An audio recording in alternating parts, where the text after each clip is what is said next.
Our next guest says it's going to be a strong profit reporting season. Market watcher Brian Belski with us now.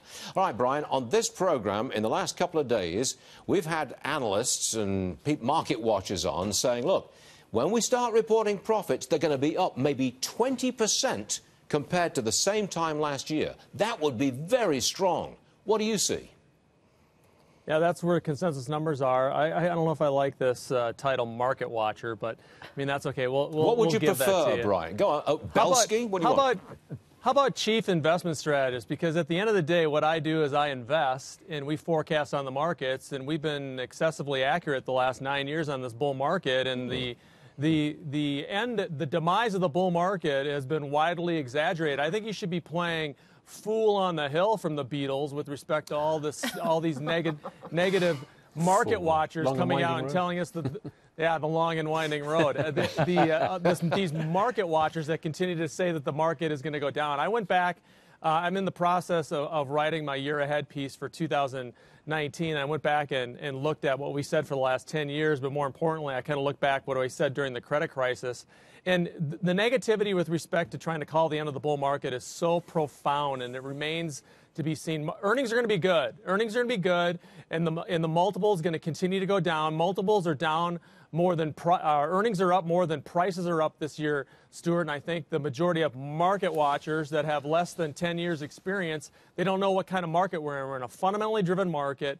We remain too macro as a marketplace, too analytic, too academic. We're in a stock pickers market that is going to continue. It's going to continue into 2019. So yeah, the market's down today, but it's up a lot the last 8 or 9 years. And we think the U.S. market in particular is the strongest equity market in the world. Okay. What was that again? Chief Financial Officer, Chief Investment Officer. Is that right? Chief Investment Strategist. Let's just keep it simple. Or just call me anything you want. Just call me. How's that? Okay, Belski. The walrus.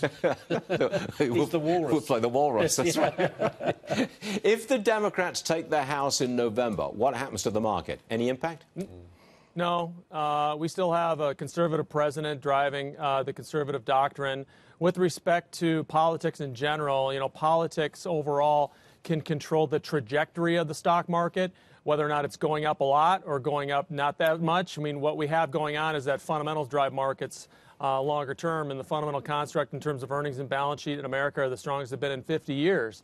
And so whether or not we have a Democrat in or a Republican at this point doesn't matter, because the strength of the market, we believe, will continue, especially relative to other markets. Now, remember, a lot of global investors left the U.S., Stuart, in the beginning of the year because they were afraid of what was going to happen in terms of tariffs, and the market was up 21% last year, and they have massively underperformed, especially the bad performance we've seen in emerging markets in Europe. Now, these market watchers, I'm going to continue to use that come on your show are telling you to buy emerging markets because it's cheap.